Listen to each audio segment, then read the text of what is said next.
Eu sou a psicóloga Cleonaide e hoje eu quero conversar com você sobre a doença e o doente. Nós sabemos que adoecer é uma condição humana.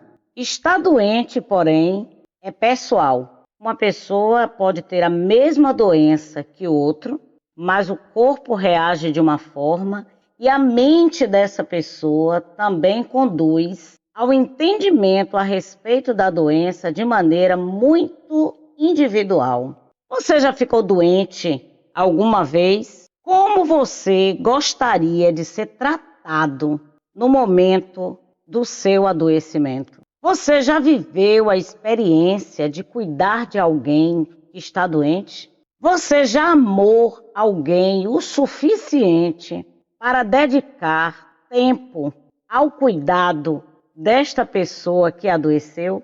Não é possível passar pela vida sem a experiência pessoal do adoecimento e também conviver com pessoas à sua volta que também adoecerá. Por quê?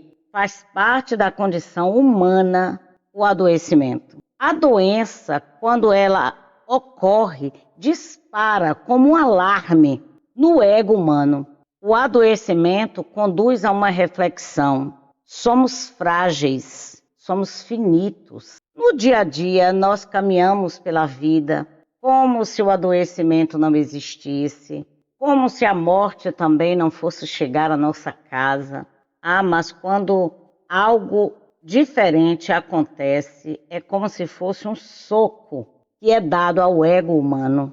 Eu tenho que admitir que eu sou frágil, vulnerável, pacífico de viver outras situações de adoecimento. A dependência assusta. Tenho que respeitar o outro porque, embora uma pessoa esteja doente, ela continua sendo uma pessoa capaz de tomar decisões a respeito da sua própria vida. Na sociedade que nós estamos inseridos, temos a tendência de infantilizar uma pessoa quando ela está acometida de uma enfermidade mais grave. Aí não queremos que ela participe do diagnóstico, escondemos o processo dela. Em alguns casos, aspectos que ocorrem a respeito da família, esta pessoa também não toma conhecimento. E, de algum modo, as pessoas que são sadias têm no imaginário coletivo como se aquela pessoa saísse da condição de adulto e se tornasse uma criança. E aí quem está por perto quer dar ordens, quer sugerir, quer dizer o que você tem que sentir, como você tem que se comportar. Então o adoecimento ele assusta, porque é suspenso o seu trabalho, a sua ida ao trabalho, a academia, o social, a liberdade de ir e vir a qualquer momento. As rotinas, elas são alteradas. Então, como uma pessoa vivenciando uma situação de adoecimento, ela não vai ficar confusa a respeito do seu presente e do que vai acontecer lá na frente. Os vínculos no adoecimento, eles são testados. Você verifica com mais clareza os relacionamentos afetivos sinceros no ato de um adoecimento. O pensamento comum é o que eu vou fazer rapidamente para voltar à minha vida como era antes. Às vezes, aquilo que adoeceu a pessoa é exatamente aquele aspecto que precisará ser transformado completamente. Não é incomum que a doença crie um estilo de vida diferenciado. Aquilo que adoeceu, aquele motivo que levou a pessoa a adoecer, pode gerar uma vida completamente diferente de como era antes. A saúde plena, ela não é eterna, porque nada é eterno. A doença está prevista na vida e não adianta fingir que você está imune. Todo ser humano, em alguma etapa da vida, vai passar por uma situação de adoecimento. Desse modo, quem ama teme as etapas da doença em relação ao outro, a evolução de um adoecimento e também a perda. Do mesmo modo ocorre em relação àquele que está doente. Há um pensamento: como vai ficar a minha vida agora? Será que essa doença vai evoluir? Será que será o meu fim? Há sempre um nível de desgaste para a figura que está doente e também para aqueles que assumem o cuidado com todos os aspectos de angústia que o adoecimento provoca. A escritora Cora Coralina, ela declarou: penso no que faço com fé. Faço o que devo fazer com amor. Eu me esforço para ser cada dia melhor, pois a bondade também se aprende. Eu amo esse escrito, essa poesia de Cora Coralina, porque demonstra que enquanto nós estivermos aqui na Terra, o nosso comportamento em relação a nós mesmos e ao outro pode ser gerenciado pelo amor. E todo esforço na direção de outra pessoa, na perspectiva do cuidado, deve ser feito oferecendo o melhor possível. E no final, ela conclui: se alguém não sabe cuidar, ela pode aprender. Há uma rede de apoio quando uma pessoa adoece. É comum que no ambiente familiar, quando um pai adoece, quando a mãe adoece, esse cuidado ficar mais restrito a uma única pessoa.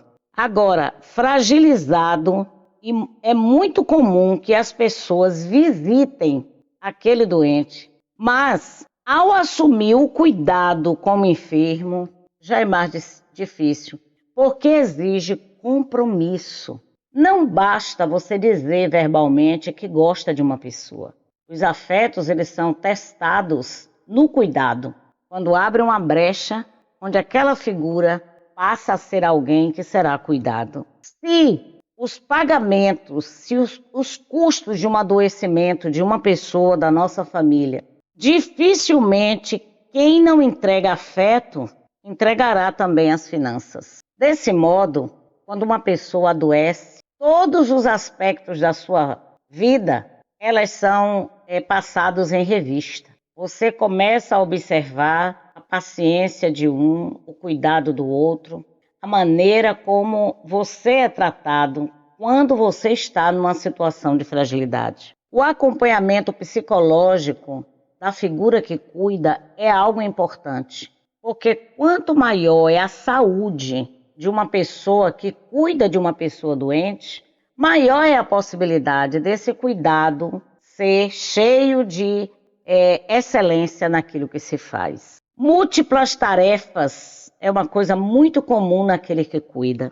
A tarefa do cuidado soma-se a outras tarefas da própria vida do indivíduo que cuida. Então, como você pode perceber, a doença e o doente são dois aspectos que envolvem múltiplas questões. Estar doente significa que ou uma nova vida vai ser formada com novos hábitos com aquele doente. Aqueles que estão à sua volta, eles vão ter a oportunidade de testemunhar os seus afetos, o seu respeito, o seu amor pelaquele que está em processo de adoecimento e de recuperação. E há também a questão de que você tem como refletir que a doença é algo que pode ocorrer com todas as pessoas. O complexo de Messias é a sensação de que tudo está sob o seu controle. Há em todo ser humano um pouco do complexo de Messias, de achar que tudo tem que ser resolvido com as suas mãos, com as suas finanças, com o seu cuidado. E na realidade, todo o tempo a figura que cuida vai precisar administrar a sua culpa e também as suas cobranças. E é por isso que a figura que cuida precisa de um acompanhamento psicológico. A figura que está doente também precisa de um acompanhamento psicológico para lidar com esse ciclo, com essa nova etapa que ninguém é testado com antecedência. A doença e o doente. O escritor Jim Roya, ele diz o seguinte: cuide bem do seu corpo. Ele é o único lugar que você tem para viver. É claro que a doença é um processo que exige maior cuidado, mas a educação para o autocuidado contínuo na manutenção da saúde, ela precisa ser algo que vai ser buscado por toda a vida, porque esta, de fato, é a única casa que você pode habitar, que é o seu próprio corpo. A doença de uma pessoa não deve comprometer o direito de fazer escolhas a respeito do seu tratamento. Uma pessoa, quando ela adoece, ela continua sendo uma pessoa. Ela não perde o direito de fazer escolhas, de determinar o que ela quer que faça parte do seu corpo ou não. Então, não podemos infantilizar o indivíduo adulto como se ele fosse um bebê. Todo ser humano tem direito de cuidar bem do seu corpo e de fazer escolhas em relação ao seu tratamento. Cuide-se o máximo possível, mas com o entendimento de que nós somos vulneráveis e frágeis. Lembre-se, ame e cuide dos outros, porque isso ajuda na sua humanização. Você é uma pessoa e não uma doença. Você pode ter uma doença, mas você não é um doente. Então, ser cuidador é ser guardião também da dignidade de um paciente. A melhor maneira de você respeitar e cuidar de um ser humano é respeitando essa pessoa na sua subjetividade. A tarefa de pensar a respeito do adoecimento não é uma coisa fácil. Gostamos de pensar na saúde, gostamos de pensar no sucesso, na alegria, na prosperidade, mas devemos nos preparar o tempo todo para enfrentar qualquer adversidade que precisa ser enfrentado com amor, com coragem, com determinação e com muito cuidado em relação a si mesmo e em relação ao outro. Que esta semana seja uma semana de exercício, de misericórdia para com o próximo. Um grande abraço para você.